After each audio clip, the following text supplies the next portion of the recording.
Friends welcome to our channel. Friends आज आम छचिंद्रा रे गोटे नुआ रेसिपी करने को जाउछंती।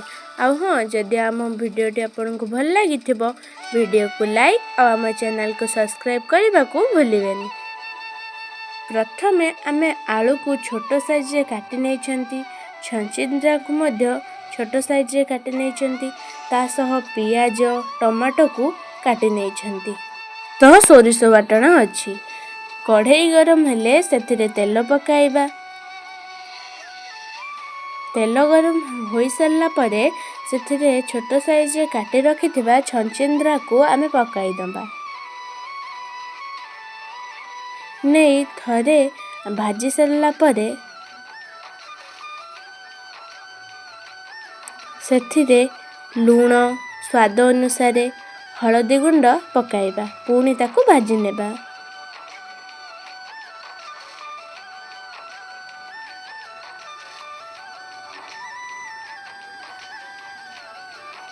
किछि समय छचिंद्रा को भाजिला परे सेथिरे छोट साइज रे काटी रखिथिबा आलू को मध्य पकाई ताकू भाजी नेबा।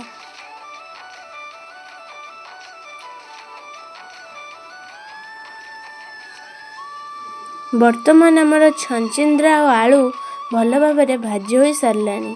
ताकू गोटे जगार काढ़ी नेबा और सही कढ़ारे पुणी थरे तेल पकाइबा। पकाई सेथिरे फुटण को पकाई नेबा। फुटण फुटिला परे सेथिरे काटी रखिथिबा पियाज को पकाइबा। तापरे पियाज को चलाई नेबा। तापरे सेथिरे काटी रखिथिबा टमाटो को पकाई देबा।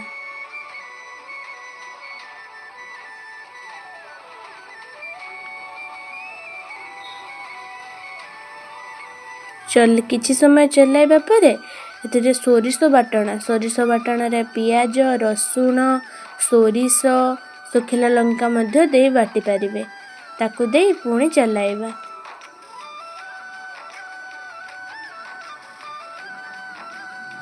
यार रंग बदलिला पर्यंत चलाइबा। सेथिरे लूण हलदी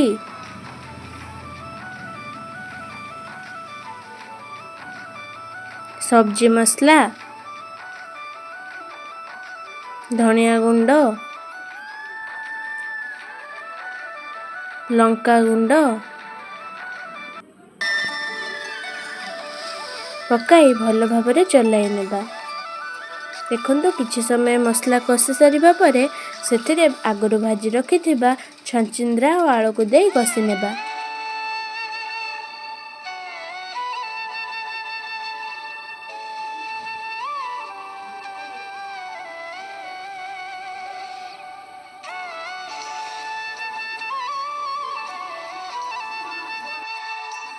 आमे सेथिरे पानी दे दबा। अल्प पानी दबा, बेसी पानी दिया हेबा नहीं। किछि समय तरकारी फुटिला पर सेथिरे गोटे आंबुल दे देबा।